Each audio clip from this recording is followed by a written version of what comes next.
Are you broke? Second question, are you in college? At this point, being a broke college student should count as a personality trait.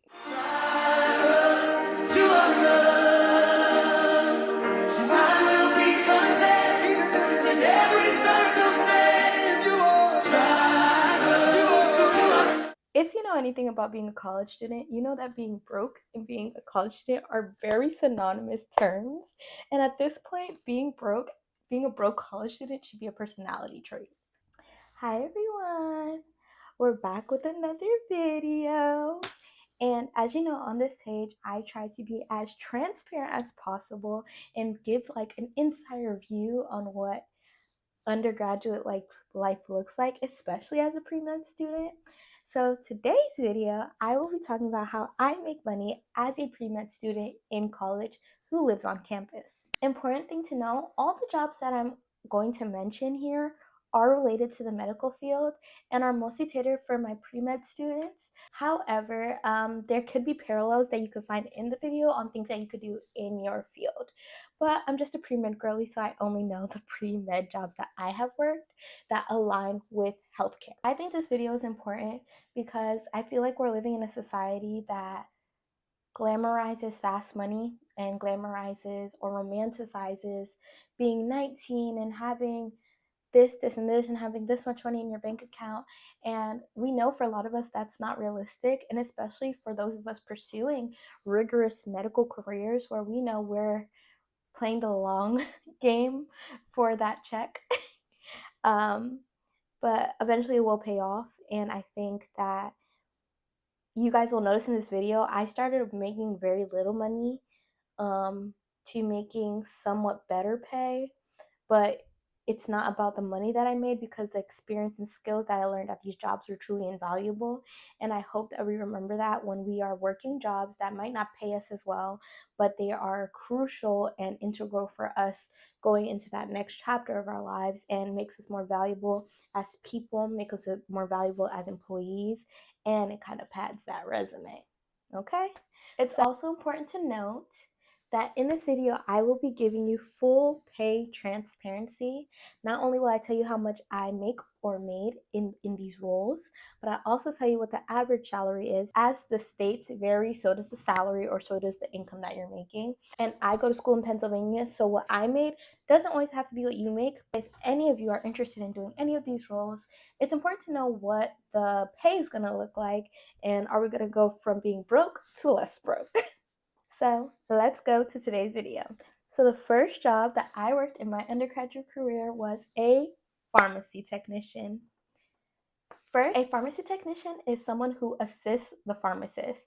So some of your responsibilities look like counting prescriptions, so basically prepping prescriptions.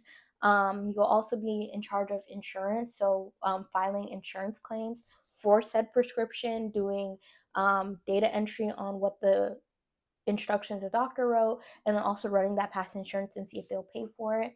You'll do a lot of like out dates, so expiring out medication that are 6 months from expiring. You do a lot of flu shot billing and just things of that nature. So that was my role, and I did that job for 2 years. So I did it my freshman and sophomore year. But I worked at Rite Aid, and I worked in a very small pharmacy. There wasn't a drive-through. It was just the pharmacist and 3 other techs. So it was pretty small compared to other pharmacies. Now, what I made at this job, again, guys, I go to school in Pennsylvania. I think the Pennsylvania minimum wage is still $7. But what I made as a pharmacy technician was $12.50.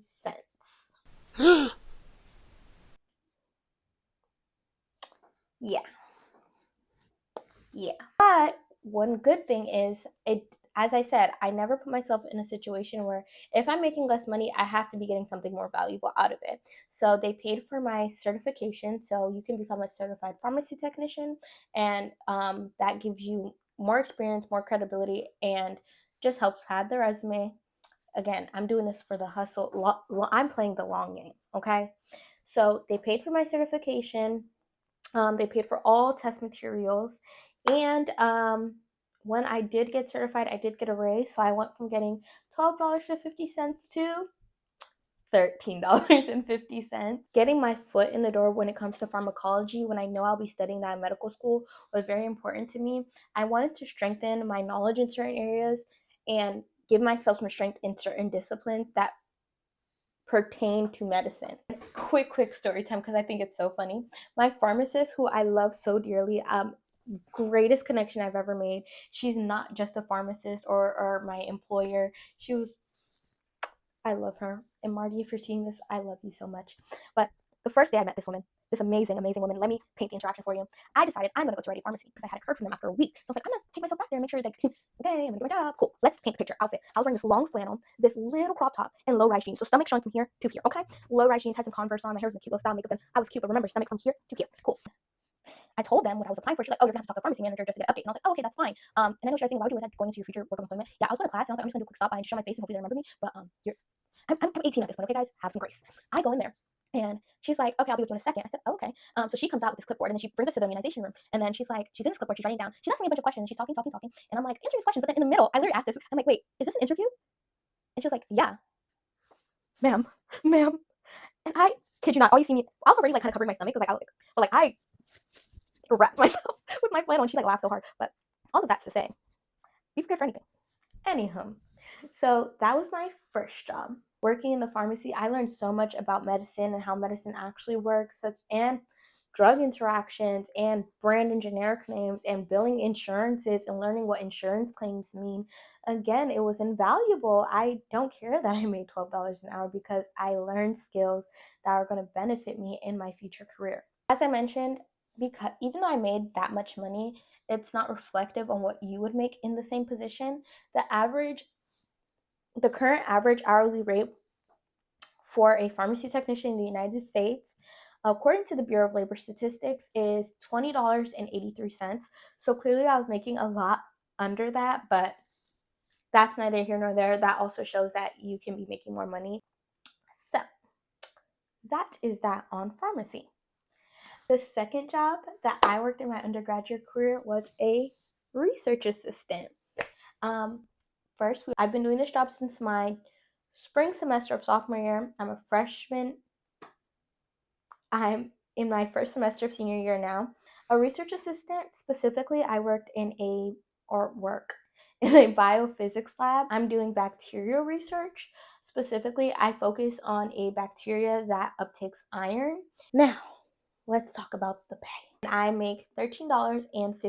And even though that's pretty low, we also have to consider that this is a undergraduate position, meaning that it's offered by my university. And typically for student positions, you're not being paid as much.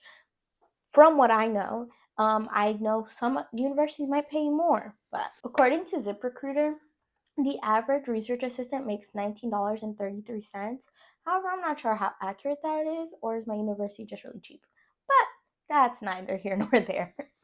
At this job, if I'm paid less, the skill and information I'm learning at this job must be invaluable.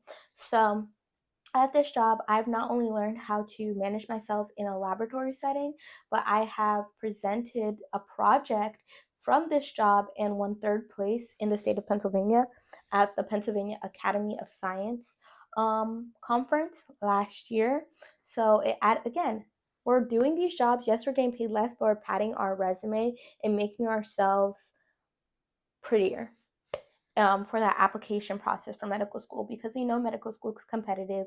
We know that entering the field of medicine is already a competitive field that comes with a lot of stress, comes with a lot of anxiety when it comes to, am I good enough? Am I doing the right thing? So again, I'm very intentional about the jobs that I chose because I'm not going to waste my time if it's not benefiting the doctor that I want to become and presenting myself in a way that aligns with the doctor that I want to become. I'm even on the way of presenting my first research paper, which I'm so excited about. But yeah, I made $13.50. I make $13.50. So again, not a lot of money, but it did what it needed to do. So I think that's everything that I have to say about research assistant. Job number 3. An RA, also known as a resident assistant. What's interesting about this job is I don't necessarily make an hourly rate. Not necessarily. I don't make an hourly rate. I get a stipend. So I get a set amount of money every semester. But specifically, I think it's like $5,000, $5,500 a semester. And I know that sounds like a lot of money to be making in one semester, but realistically, it goes towards my housing because my goal is to graduate debt free. My job responsibility is that I have to assist the residents. So, what that can look like is helping them move in and move out, doing mail collection. So I have mail duty. So from 9 p.m. to 12 a.m. on a specific night, I'll be sitting in the mailroom and emailing students that they have received a package and they have to come get it from me and then sign it out. And then I also do rounds. So I walk around the residential building, making sure I'm not hearing excess noise, hearing any smelling any smoking or anything of that nature. Oh, another thing that I do, we host events for the students. So we're a part of Student Life. So the last event we did was a bingo night, and students got to like play bingo to win prizes. To be honest, out of all the jobs that I have, I think this is my most like chill job, in the sense that it's just communicating with people and building relationships, and I genuinely love all the residents. Yeah, I think I pretty much covered everything. And I'm sorry if it feels like I'm bouncing back and forth. It's too many jobs in my head. Anyhow, I think that's all I have to say about being an RA. My fourth job that I had or currently am working in undergrad is a operating room assistant. And this is why I say I feel like Trish, because how did I get all these jobs? Anyhow, we have one central theme: intentionality and alignment with my field. So I want to become a surgeon. So of course I'd want to work somewhere where I can be around other surgeons or be in basically the room where it happens. Like I want to be there. Okay. And I hope you guys are starting to see what I mean by intentionality in the places I put myself in.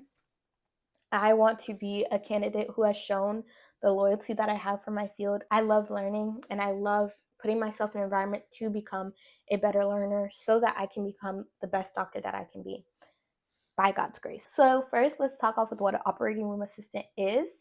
An operating room assistant is somebody who helps do room turnovers and is a support support personnel for the operating room. Your job responsibilities can entail helping position patients when they get into the room, and also getting them out of the room and back into the recovery unit, but it's also turning those rooms over. So cleaning the room after one surgery is gone and then setting up for the next surgery. How much I make. So in this job, I've made, you might not think it's a significant amount more money, but compared to my other jobs, I have made quite a bit of funds. But compared to my other jobs, I made more money. So it starts off at $18 an hour.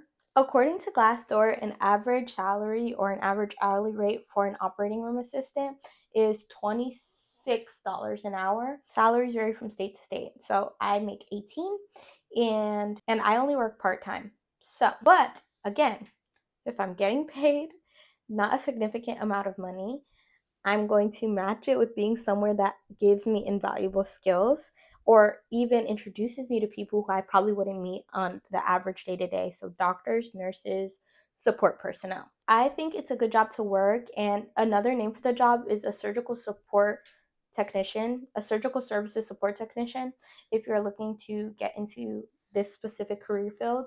Out of all the jobs I worked, it's probably not my favorite, in the terms of like you kind of feel like a glorified janitor because you're cleaning up bloody rooms and then turning them around. Sometimes I feel like you can be looked over, but if you're in the right environment, like I love the hospital that I work at, it doesn't ever feel like I'm somebody who's invaluable, and people genuinely take the time to know your name and introduce you, and they let me see things like, hey, I just saw something cool, and they'll tell you those things. So again, to each their own in that sense, and it depends on the type of environment that you're in. And job number 5, the last job that I worked and am currently working is a sterile processing technician. So again, let's start off with the description. What is it? So essentially what a sterile processing technician does is they prepare surgical instrumentation for the OR. So they prepare their surgical trays, wash your surgical trays. We also do all materials like soft goods, so any needles, gauzes, dressings that surgeon needs for that case, we're also picking it and prepping it for the case. So we do all the preparation side of surgery. Let's go into pay transparency. So again, at this job, I started off by making $18 an hour, and it changes because I work evening shift. So when you work evening or night shift, and I believe this is standard for most hospitals, you get a shift differential. That essentially means that you get an extra sum of money because you're working an unfavorable shift. So if you're working evening shift, you get $1 extra, and if you're working night shift, you get $2 extra. According to Indeed, the average salary for a sterile processing technician ranges from $30 to $35. And I believe you can definitely make that much, especially when you've been in the field for a little while. I've only been at this job for a year.